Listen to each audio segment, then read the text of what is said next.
Welcome back, wannabes and creators, to another episode of The Complete Creative, the podcast that helps you build and sustain a better creative business. Today on the show, we have Jennifer Ann Gordon. Jennifer is a professional ballroom dancer, photographer, and writer. And I had her on the show basically because she does a little bit of everything. And as a creative now, we really have to be able to move in different circles and do different creative things and have sort of this ability to multitask in multiple worlds and inhabit multiple worlds. Now, I'm going to be honest, this episode goes off on many tangents. It's like no other episode that I've done on the show. We cover a wide range of topics from Gothic feminism in the 1800s and Mary Shelley to lobotomies, and also talk a lot about creativity and what it means to be a creative in this time. So it kind of goes all over the place, but I really, really enjoyed this conversation, and I hope you do as well. If you want to learn how you can be more creative and make the best work of your life, go and pick up my free ebook, How to Make the Best Work of Your Life, over at thecompletecreative.com/best work. That's thecompletecreative.com/best work. That being said, let's get on with the show. Take it away, Jennifer. Tell us what you're passionate about these days. It's a lot of different things. Sometimes it just depends on the time of day, what I'm passionate about. So yesterday, this is when I get long-winded. Yesterday, I spent the day writing. I write a column for a horror magazine, and I end every column I write with the things that are inspiring me that day. And usually it's kind of the things that are inspiring me during the week. So I guess I would say my passions, and I'm passionate right now about my writing. So I am, deeply involved in writing a book and promoting another book. So I'm passionate about the written word, and I'm strangely passionate right now about Gothic feminist literature and how that relates to the way people were treated in the Victorian era with mental illness. So that's weirdly what I'm passionate about right now. That's not weird. That's a huge passion of mine too. I mean, I think all the time about people like Mary Shelley and how how she's been not given the credit she deserves for founding science fiction. Weird, huh? It's super weird, but also not weird, given that we have a patriarchal society and have always. What's funny is I'm actually I'm working on 2 books right now, and I know we're going to get to that later, but I'm using some sort of like Frankenstein symbolism in the second half of this book series that I'm writing. A lot about, who's a doctor and who's a monster. Again, when it comes to psychotherapy, back when nobody talked about psychotherapy, when they thought, if a woman's not sad the right kind of way, she gets shipped off to like a hotel just so she can rest because she's tired. So I'm passionate about how that sometimes doesn't feel like it's too different now. Yeah, well, so one of the craziest, there's a couple of like the craziest therapies that I've ever heard of, but the one that has to be the most telling of where we were as a society, and maybe even where we are as a society now, is that they used to, doctors used to prescribe, them masturbating women. I was just going to say the masturbation thing. Yes, it's so crazy because it's also the other side is women weren't supposed to feel pleasure or any of these things, but then they were being masturbated. So it's like a trap. I always felt like when I read about that, it's a trap. So, you've got this poor woman who is sad because of her female hysteria. And, she has menstrual cramps and all of those horrible things. And she sometimes reads books. So a stranger comes into her house and basically abuses her sexually. And if she does like it, she's a whore. And if she doesn't like it, she's frigid.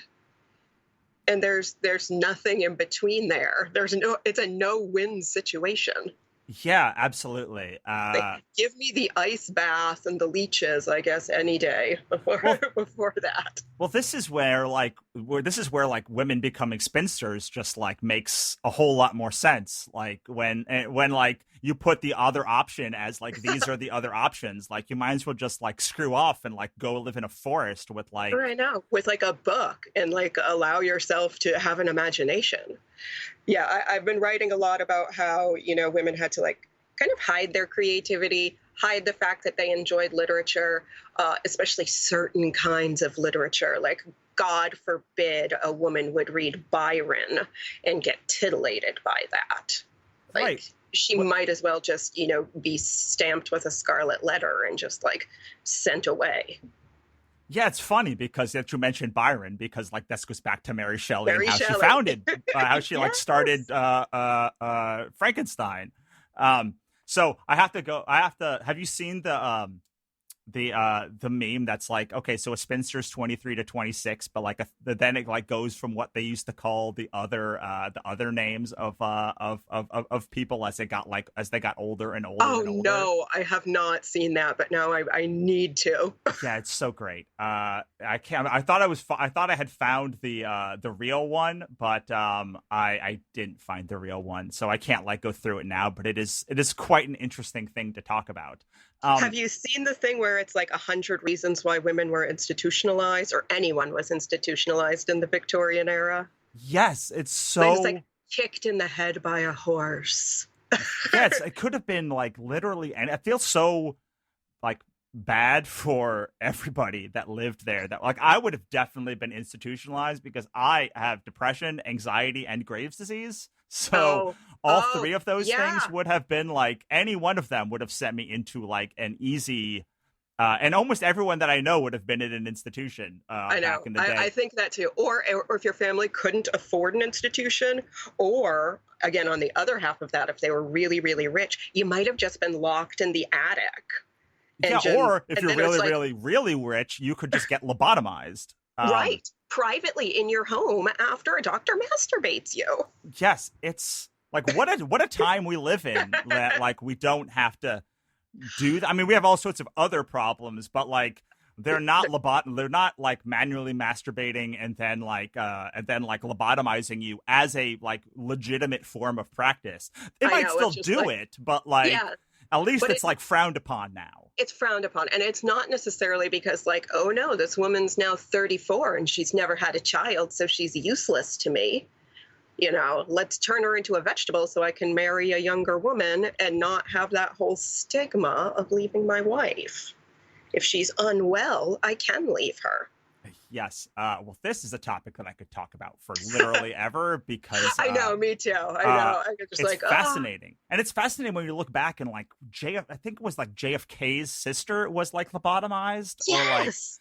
Or like, I was like shocked. It's like shocked at like when you look at like just like what they did to people like not very long ago. Like no. My aunt has schizophrenia, and when she was first diagnosed, she was a teenager, and she was immediately hospitalized and given, shock therapy before it became something it's more humane now, ECT therapy, but back then they just literally electrocuted her for months on end, and then plied her so filled with Haldol that she was basically a zombie. And they're like, well, that's good because now she's quiet.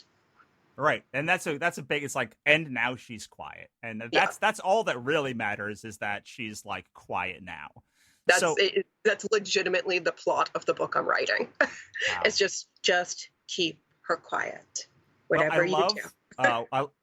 Like, I hate that this happened, but I love that we're talking about it. And I want to go back to something that you talked about before, though, which was like your varied interests. Because I was just listening to a podcast episode that was talking about slow multitasking and how beneficial it is for creatives and how the geniuses throughout history have used it. So someone like Albert Einstein would be working on like 4 or 5 papers that he would switch between as depending on like when his mood strikes. And I find that when I talk to a lot of creative people, they're sort of working on 5 things at once, or they're sort of they're not just a ballroom dancer or a Right. writer. They're like both of these things or five of these things kind of all like smushed together simultaneously, and they kind of have to switch between these things just to keep themselves from getting bored or to keep the creative juices flowing. Do you find that for you as well?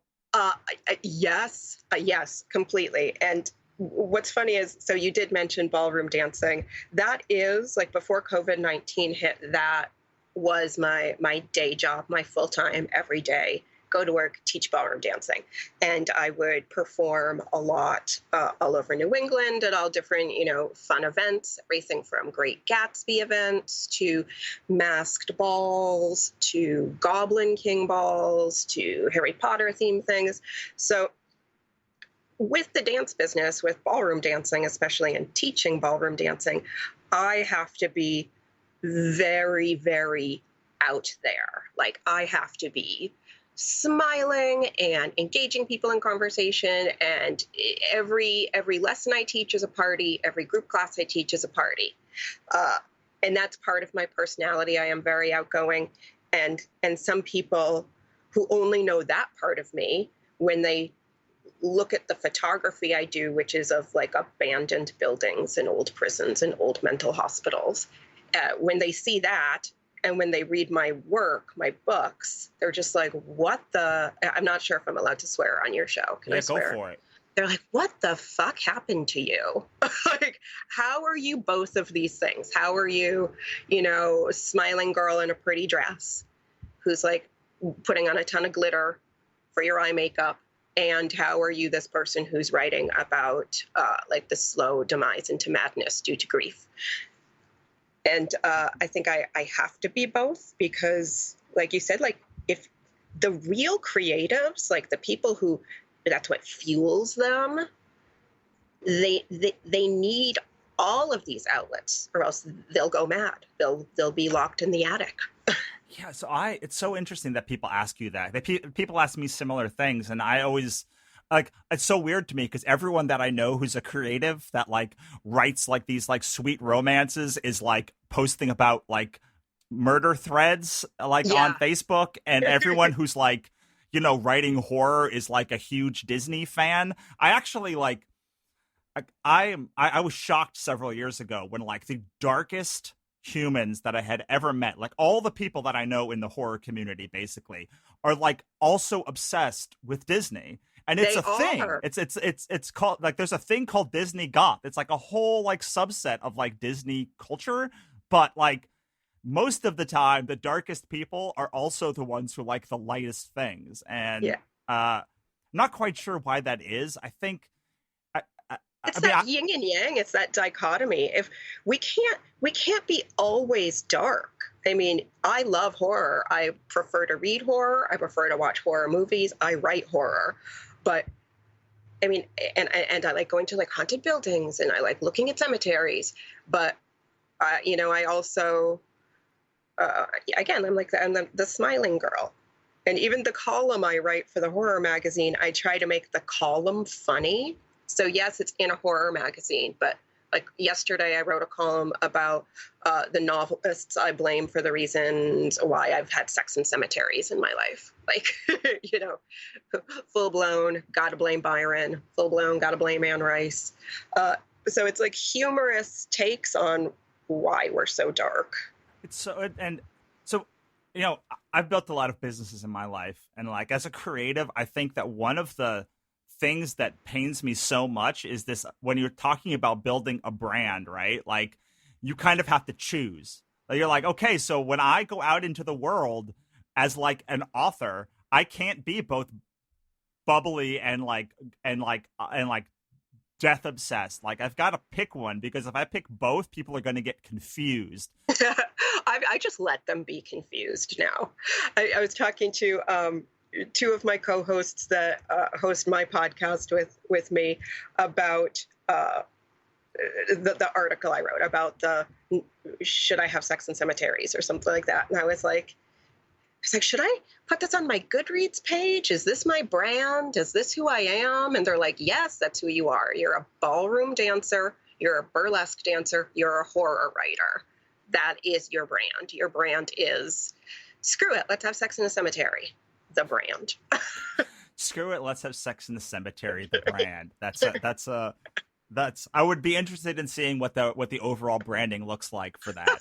I think I don't think it's up. I can publicize it. I would have to do it in like comic book form. It would have to be more like or else it would just be straight up pornography. Yeah. Okay. So I always get in this habit of having these really nice conversations and then never actually being like, hey, why don't you introduce yourself to like 15 minutes in the show? And we're about 15 minutes into the show, and it's that time where I'm like, oh crap, like nobody knows who you are. So how about you just step back for a second and talk a little bit about your journey, what brought you to creativity, and just like, you know, what the things that make you you. So thank you, everybody, for listening to me babble for 15 minutes without knowing my name. I am Jennifer Ann Gordon. I live in New Hampshire. I'm a professional ballroom dancer and horror novelist. I've always been creative. Like from my earliest memories were this mixture of doing like writing little stories or playing bookstore or painting things. So I blame the fact that I cannot do math at all, and science baffles me. So when it was time for me to go to college, I went to a real college. I went to UNH, the University of New Hampshire, and I tried very hard to be a psychology major. I mean, I guess I shouldn't say I tried really hard. I tried for basically a semester to be a psychology major, but then I realized I would have to take statistics, and I had a panic attack, and I immediately switched from psychology to theater. So I just started taking all these theater classes. And then I kind of grew bored with regular college. So I started taking classes at the New Hampshire Institute of Art because they didn't even offer math or science. It was just a fine arts school. So to me, that was a dream come true because I could take things like clowning and introduction to storytelling and character development and Doomed Women of Shakespeare, the class. So I went to school for acting, and I took some photography classes here and there. And I've always, since by the time I was about 21, 22, I have made my living in the arts in some way, shape, or form. And I'm very lucky that I've been scrappy enough to do that, which means I've had a lot of weird jobs, a lot of good jobs, but a lot of weird jobs. I worked in an art gallery, which is a real job, but I've also been a magician's assistant, which is less of a real job. I owned a comic book store for a little while, and I wrote or tried to write an independent comic for a bit. And I used to sell my artwork on Etsy, and I made a really good living doing that. And then I became a professional ballroom dance teacher. So that's kind of the journey. Writing has always been in there. It's always been, you know, in the back of my head, whether it's poetry or comics or now novels and short stories. That's always been there. Even, you know, I always saw myself eventually like being a writer. I thought it would probably happen when I got older and my knees and my body started giving out on me, and I couldn't dance anymore. I couldn't walk. So what is the transition you've made? Because you said ballroom dancing is by definition like COVID unfriendly. Like how have you transitioned in the past couple of months? Or like, are you up in the air? Like, have you found mooring somewhere? Or how have you made that transition? So yeah, it's not been a smooth transition, and I'm still hoping that the ballroom dancing will, you know, kind of kick back up again. In the past few weeks, we have done. My fiance is also my dance partner, and teach together. So we've started doing some social distance ballroom dance classes in our dance studio, where we're in masks, our students are in masks, everybody's in gloves, and we literally are just like shouting at them from 12 feet away. But we're not dancing with them anymore. Like we're not holding each other in our arms and waltzing around. So there's a little bit of I don't want to say a little bit of the beauty is gone, but but there's no social right now in social dancing. You can't dance with other people. And our studio where we work at the Let's Dance studio in New Hampshire, we really pride ourselves on social dancing. So all of our students dance with each other. They're all friends with each other. We have parties or had parties once a week. And again, everybody dances with everybody. In the group classes, everybody switches partners. So we don't have that anymore. And the few lessons we're teaching, everything is really spaced out, so our students don't even see other students. And in between every lesson, we have to disinfect the entire studio. So that's happening now. And again, that's only like 1 day a week that we've managed to kind of come back even at that level. So, and that's been recent. So what are you doing the other 4 days now? I have been lucky that I do have my writing, because my first novel was published on February 24th, and then 2 weeks later, we were in lockdown. So I've spent a lot of time promoting that novel, which is called Beautiful, Frightening, and Silent. It's on Amazon. And I've been writing a 2-book series. So I have a book coming out on August 20th, and then my third book will probably be coming out in October, but I don't have a date yet. So I've been very busy with that. I've been making book covers and helping some of my friends who are authors with their graphic design work. I've helped the publishing company that I am with, called Breaking Rules Publishing. I help them with like a little bit of marketing, and I do some design work for them as well. So I'm always busy. I'm really always busy. Sometimes I think I'm busier now than I was when I was working 5 days a week or 6 days a week and writing, because now it's just, these long, crazy, endless days where you're just like, is it Wednesday? Is it Friday? Is it Sunday? And there's always Zoom events. I feel like, we're going to have like Zoom burnout by the time all of this is said and done. Yeah, I felt it like 2 months ago or last month. I just stopped. I was doing, I don't know, Zoom calls every day, like twice a day, 3 times a day. And now I'm pulling back. So I'm doing them like once or twice a month now instead of, and I'm just like, I'm giving up those opportunities. I know that I need to continue them, but I just can't for my mental sake. I have to get back to writing and doing the thing that I actually do. Like I felt like, I used to be very good about putting the marketing and the promotion in like a bucket and being like I'm doing this at shows or for these 4 days or for these 2 weeks. And what ended up happening was suddenly I was doing marketing and promotion every single day and I was not writing. And writing feels, to me, the thing that I always have to understand is that writing is actually the most important activity that I do, because it's the only way that I can sell things. Like, I can't sell things if I don't write the thing, but you don't make money during the writing process. The actual writing process is like the opposite of making money. Yeah. But the writing process is what makes all of those countless hours of the Zoom calls and the the promotional graphics and the being on Facebook all the time and look at me and Twitter. The writing makes, I guess, those hours worth it, all the marketing hours. But you're right, it's hard. It's hard because you can easily just spend all day, every day marketing, or falling down the marketing rabbit hole. Because there's always a new platform, or there's always a new thing to try, or there's always a thing to try to double down on, or there's always more money that you can spend. There's always a thing that someone's telling you. There's plenty of money you can spend. There's always a strategy that someone's like, no, you've got to try this, or there's always a podcast to listen to. So, and marketing leads to the actual money. Like, by marketing and advertising, you actually make money. And with the creating, you're spending money because you take the book and then you get the editor and the proofreader and the cover designer and all of that stuff.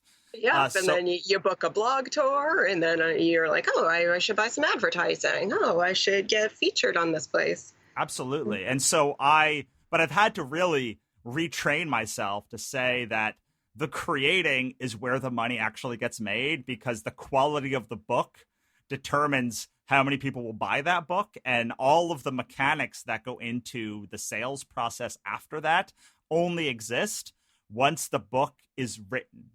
Right. I feel like that needs to be drilled into every author's head. Also painters, people who, make jewelry, everybody. Uh, we need to give our creativity the respect it deserves. And sometimes I try to combine creativity and marketing. So the one part of marketing I really, really like to do is creating marketing graphics. Like if I get a really hot book review from like a great reviewer, and they give me like one of those quotes to die for, where you're like, oh my gosh, this famous person just said this about my book. I like to make a promotional graphic. I like to make a promotional video, so that way I'm doing something creative, and it also gets word out there, besides me just like screaming into the void of the internet, like, buy my book, please. Right, exactly. So Because no one wants to hear that. You do so much different stuff, and I've never asked this question before, but it just came to me while you were kind of going through your bio. You do dancing, you do photography, you do writing, you do other stuff. Yeah. Does creativity feel different when you're doing in any other medium, or does the feeling of creativity always kind of feel the same? Oh, it does feel different. I feel like photography for me feels really personal, and writing feels really, really personal. And it's strange because, of course, once you do these things, then you send it out into the world, and it becomes less personal, but kind of even scarier when that happens. But dancing and performing, and those are an art that I do, and I feel it personally, but because I'm doing it for an audience, it's not as scary. And I know that seems weird, because it should be scarier because I'm doing something for an audience, but I don't get scared by that. Like, being on a stage doesn't scare me at all. But writing something that's incredibly personal and sending it out into the world, that does scare me. And that scariness is also exciting. It's one of the reasons why I like it. But to me, it's almost like dipping your hand in like a fire. Well, the thing with like doing live performance is people are very forgiving because they're part of the experience. When they're reading a book or like a piece of art, like, they are ruthless about imperfections. But like, if you flub up a line, or you're on a live broadcast and you just like, shit the bed for a second, like, just like you have a brain fart and you just can't, like, I think even though it feels more daunting before you start, because the audience is there with you, it is actually, and they're part of it, I find them so much more forgiving than like somebody who reads a book or even watches that broadcast later. Yeah, no, I agree, because I think at the end of the day, I hope we're good people. Most people are good. Most people do have kindness to them. So if I'm dancing in a performance and I fall on my ass, people generally won't laugh. Not right then. They might laugh about it later, but they're not going to laugh to my face. Somebody reading my book at home, it can be like, oh, this is such a piece of shit. This is so depressing. People don't really talk like this. And I'm like, yeah, it's poetry. Of course they don't really talk like that. But I think then there's a bravery of like going onto Amazon and click-clacking a bad review. Like, I hated this book. It was sad. I'm like, oh, well, okay. Thanks for that 2 stars there. Like, and it hurts. And people, I think, are more willing to hurt your feelings, or more willing to do those things, because they don't directly have to look in your eyes when they're saying, I think your work sucks. Yeah, and they don't. I try very hard when I'm reading something or watching something to uh, like connect with the creator who was doing it, so that I don't have that same feeling of like Yeah. I can appreciate the like the work, but this makes it nearly impossible for me to separate the art from the artist. And like when somebody's like shitty, like, this whole like J.K. Rowling thing that's going around now, I Oh just like it God. makes it really hard.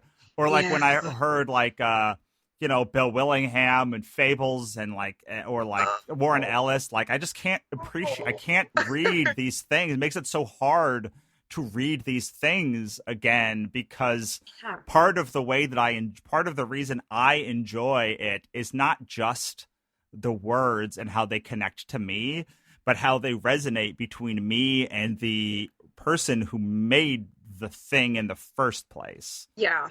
And No, I get that. I mean, so especially, I mean, we're all living through this, like, the Me Too movement, and there are actors like Kevin Spacey.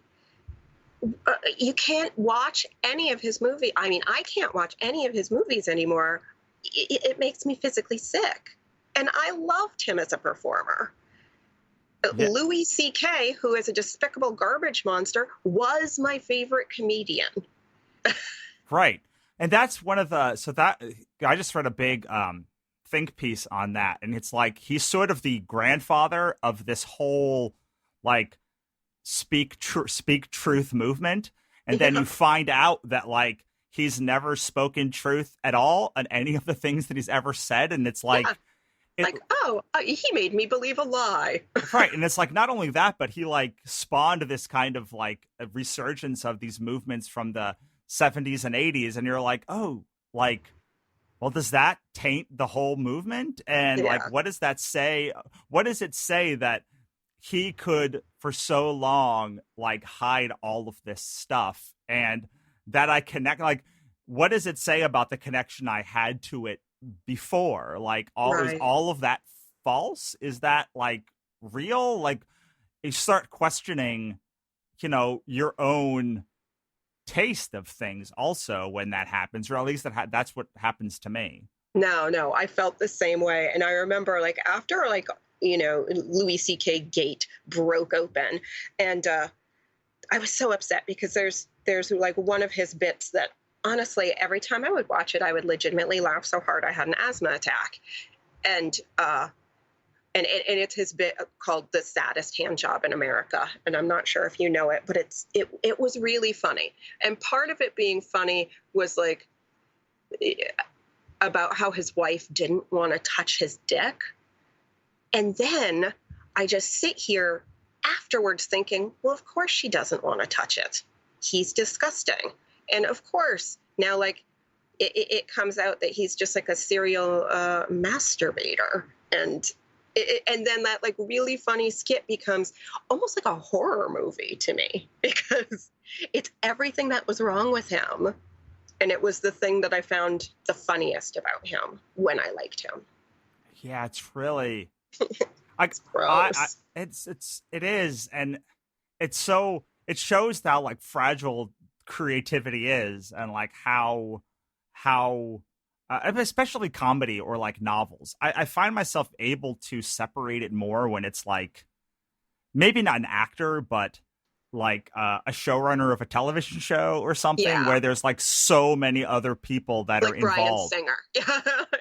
Yeah, that one's tough, but like I was thinking of Aaron Chase, the Avatar Okay. showrunner. Yeah. It's like I can still enjoy Avatar, and I have a bunch of friends who worked on Avatar, The Last Airbender, and like I think because there's so many people between that person and the screen that I'm able to somehow, like, in that one specific example. But then every time I watch Avatar or like the Last Dragon King or any of his work, I'm like, oh, am I like now I'm just making like, am I just making an excuse like other people are making an excuse for like the thing that they still love?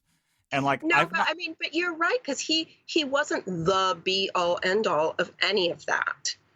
Like, it's the same thing with like a Harvey Weinstein. Yeah, his name is on half the great movies that have come out in the past like 20 years. We can't hate all of those. He didn't write them. He was creepy and disgusting, and they're tainted a little bit, but, you know. Well, so like, okay, so let's man, we're getting into a real weird tangent, but I gotta go. I gotta go sorry, through it audience. because it's really hard because like, okay, so what do you say to you can say that about Harvey Weinstein, but can you really say that like Kevin Smith and Quentin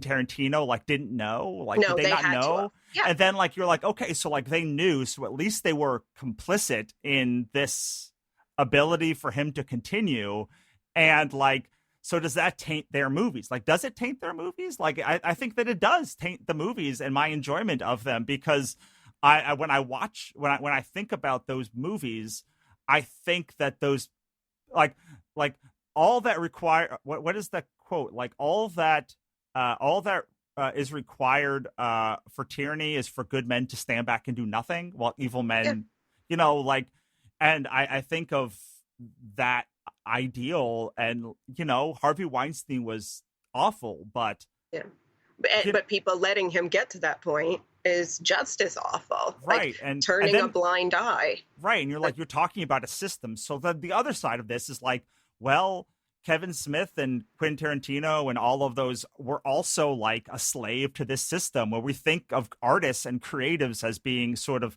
these people that aren't sullied by that capitalism that like you know, a banker is, but you know, Kevin Smith Kevin Smith saying no, or like Kevin Smith saying like don't do that, means he doesn't get funding. It means like he could get torched all over town for like his next movie, and so you're like, okay, well, like, is that a him problem? Yes, it is, but it's also like a going back to the systemic problem of like that all people are faced with. Yeah, it's a society problem. It's a, you know, and it trickles down all the way to like, you know, you and I, smaller artist types, writers, comic artists, like people who are, you know, just starting out in a business, and you get some recognition, and maybe, you know, somebody important takes a liking to you, and that person ends up being a garbage monster.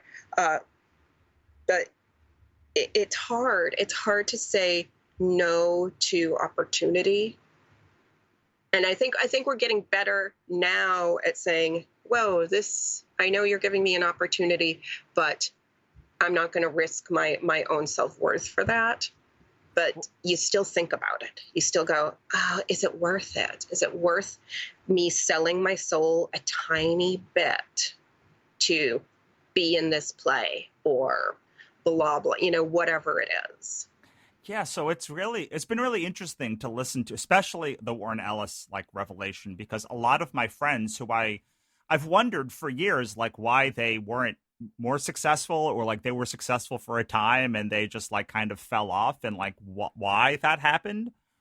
Because they're great, their books are still great, and you know, so many of them came out and were like, well, yeah, I didn't get a new work for like 5 years after like doing this, or like my career took a complete nosedive after like I stopped associating with Warren Ellis for all of this stuff. And you're like, oh, these are people who actually like, look what happens when you actually take the stand. Like, look what happens when you take the stand. Like, you take the stand and like your career is like, you're like, oh, now I'm homeless. Great. Right. Or like, just like not like, you know, integrity. someone who was working on a book for DC, and then like suddenly they're like, well, I'm not going to work with this editor. And then that editor tanks them with everyone. And suddenly their career is over for speaking out. And, you know, it's a really, like, it's really tough to balance all of this stuff out. And it's becoming, I don't think it's becoming harder and harder. I think it's becoming harder and harder to hide from the fact that like there is this insipid, insidious undercurrent of the creative industrial complex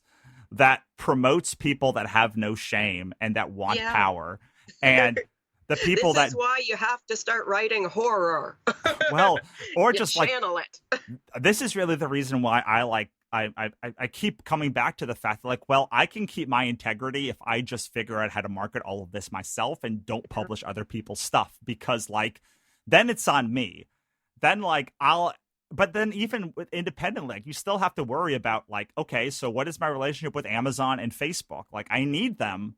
Yeah. Am I complicit in Facebook's handling of the Rohingya in Myanmar? Like, am I complicit in Jeff Bezos's vindictive streak where he like tanks other companies and like, undercuts everyone and destroys publishing? Like, I have to be somewhat complicit in this, but like, at what point do you, like, I mean, where is the line? yeah, I think the days are gone where, you can really, really, really like self-publish your own thing and like, hand bind your books and staple your comics together and print them off at Kinko's and sell them at cons.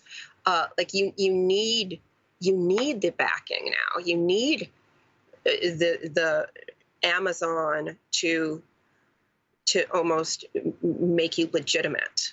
Like I used to make comics and like literally print them at like Kinko's and places like that and sell them at cons.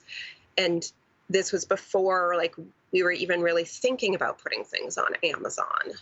And was that harder to do? Yes. Did I make no money? Yes. Did I still accidentally, hire an artist who I found out beat the crap out of his girlfriend? Yes. It still happened then when I was just stapling books together at Kinko's. Yeah, it's so all of this stuff is so fraught. And so you clearly think about this at least as much as I do.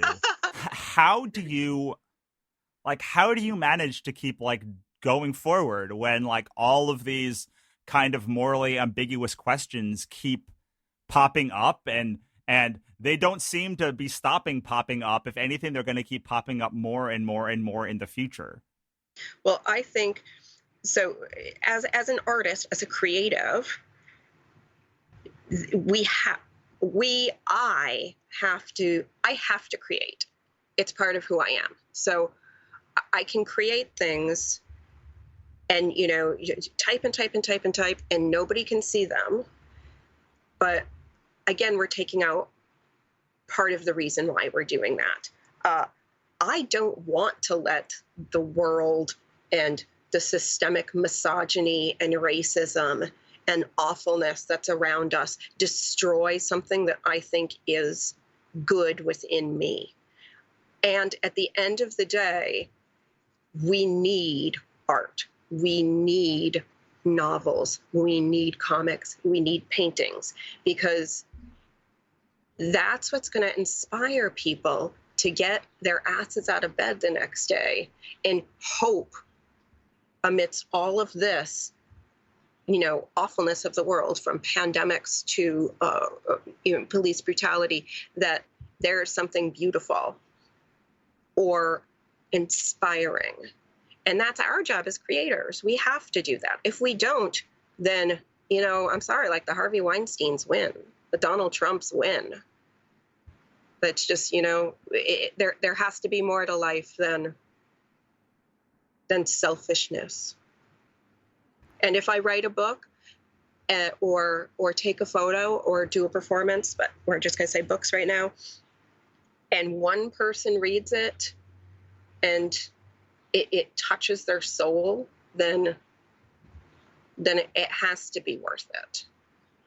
I love it. All right. So you spoke about your books before, but as you move into the next segment, I think this is a great transition to your work and sort of and what you're here to talk about. So I'll give you the floor to talk about your books and yeah, let us know what you're working on now.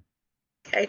So I mentioned it before. I had my debut novel was released at the end of February. It's called Beautiful, Frightening, and Silent, and it is a gothic horror novel that deals with grief and human forgiveness.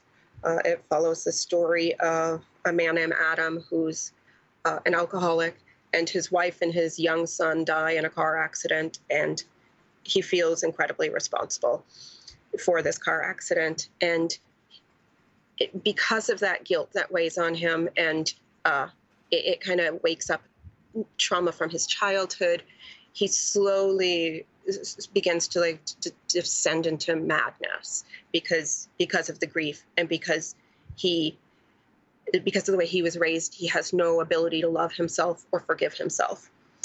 So he hears about an island off the coast of Maine that is, supposedly haunted, and he goes there for the sole reason to connect with his 4.5-year-old son, to say sorry. But once he's there, he's kind of embroiled in this, I keep calling it a menage a guilt. He stays in a boarding house and with an elderly man and the ghost of the woman that man murdered 60 years before. So it's a horror novel, but it's about grief, the horror of grief, the horror of unchecked mental illness, which is kind of a common theme in my work. So that's Beautiful, Frightening, and Silent. That's the book that's out right now. My next book is coming out on August 20th, and which is also my birthday. And that one is called From Daylight to Madness, and it follows the story of a woman named Isabel in 1873 who gives birth to her first child at the very ripe old age of 36, and the baby dies after a few minutes. And her husband and her family thinks that she's not grieving properly. Like, however she's grieving is making them very uncomfortable. So they basically keep her as drugged as they possibly can until she becomes too much of a nuisance to them, and they send her away. So it's her story. So it's feminist Gothic horror. I'm excited by it. I'm passionate about those subjects. So that's what I'm working on. And that's actually, From Daylight to Madness is actually a 2-book series. And then the second half of that story, which will follow another character. I don't want to give too much away about that one, but that book is called When the Sleeping Dead Still Talk, and that will be out in October. Awesome. Yeah, sounds like things that are right up my alley. I'm going to send you a couple of books that I wrote that are very much in the grief and loss kind of column. They're not Gothic horror, but they are. It's been a big part of my own work of like grief and loss and death and thinking about like these things. Yesterday, one of our dogs is quite old, and my wife has this habit of whenever she sees the dog like just tired or like listless for a minute, or like she doesn't want to come out of her kennel, she's like, oh my God, is she dying? Is this it? Is this the end? Is this the end? Is this the end? And so I was talking to her at dinner last night, and I was like, that stuff's going to kill you if you like think that way. Like, it is important to come to terms with the fact that this thing you love is going to go away. But it's also important to like understand that it probably is not going to be today, and that if you think the best but prepare for the worst, it's probably going to be better for you than thinking that every time she coughs, that's like the end, because that's not good for you. That's not good for her. It's not good for anybody. And I too have been the owner of elderly dogs, so I understand that plight. And I don't want to say what's funny, but a lot of people ask me about Beautiful, Frightening, and Silent because it's about grief. And they're like, well, what inspired you, blah, blah, blah. And we've all had loss in our life. I lost my father. I've lost a lot of people. But part of what stemmed the really raw part of the grief that I was writing about in that book was actually I did lose my dog last summer. And this was a little dog who was basically my soulmate, a little Yorkie Shih Tzu who saved my life, like actually physically saved my life. I was being assaulted by somebody, and this little dog literally got between me and the person who would have killed me, this little 10-pound dog. So losing that little dog, it broke my heart. It broke my heart so much. And And a lot of the loss that I wrote about in Beautiful, Frightening, and Silent, it was the same feelings. Like it wasn't a person I lost, but it was something, someone, my little guy who I loved more than anything. Yeah, one of the things that I love most about writing is that it's a way to process things that you were feeling at the time. Like it's very hard for me to just write like a dispassionate book. Like it's important for me to like be able to process that stuff. Is that also important for you in your work? Oh yeah, mainly because I don't have health insurance and I can't be in therapy anymore. But yeah, I don't. I my main work, my gothic and my dark work, it is therapeutic. I write a lot about mental illness. I've had a lot of mental illness issues in my family. And it's a way to process it. And it's a way for even me writing about it, it's a way for me to understand it myself. Sometimes putting something symbolically, when you really kind of delve into that, it makes you understand things on a different level, if that makes sense. Absolutely. Like I sometimes think I got a handle on my own depression and my own anxiety, my own like silly fears about things. And then I put that in my writing. And then I think, now I understand that. Now I see. Yeah, absolutely. Well, this has been lovely. We're at the end of our time together. We are. I want to give you a chance to just pull it back for a second and give us the one piece of advice that you'd like us to leave the show with, and tell us where we can find you, and then we'll say goodbye. Okay. Oh, one piece of advice. I knew this question was coming. I would say, don't let yourself stop you from doing something. And I say this because as creative people, we always kind of, ideas get rattled around in our head and we think, is this too much? Is this too dark? Is this too sad? Is this too weird? Am I too angry? And I would just tell people to be to everything, be too weird, be too angry, get it out there, explore it. Because if you're feeling something, chances are we're all feeling it. And some of us might not be brave enough to talk about it or express it. So just lean into the parts of you that you're the most scared of and embrace it. So yeah, be write, create, do the things that you find terrifying. That would be my advice. Where people can find me, my books are on Amazon. So my name is Jennifer Ann Gordon, and that's Ann with an E, like Anne of Green Gables. And you can also find more about me on my website. Again, that's JenniferAnnGordon.com. Jennifer, JenniferAnne, Gordon, GORDON.com. My website's kind of fun because it has my photography and some of my paintings, and it has my book trailer, and my book trailer features my favorite song, and I got permission from the band to use it, so that's exciting. So yeah, you can find me there, and on Facebook, of course, Jennifer Ann Gordon, and Instagram. Instagram, I won't lie, has a lot of pictures of my dog. Awesome. Well, thank you so much for stopping by, Jennifer. It's been great to talk with you. Yeah, it was great. So that was my conversation with Jennifer Ann Gordon. I know it was wild and totally out there, and unlike many episodes I've had on this show, but I really, really enjoyed it. I think that it shows the insight of a creative mind, just how many things and places that we bopped between. And I hope you got a lot out of it. If you did, please go check out Jennifer's work. And also head on over to thecompletecreative.com and subscribe to the show. Enjoy the epic blog posts, the free courses that we have there. And if you want to learn how to become a more creative human yourself, then go check out how to make the best work of your life at thecompletecreative.com/best work. That's it for me. Make sure to rate, review, and subscribe this show, and I'll talk to you next time.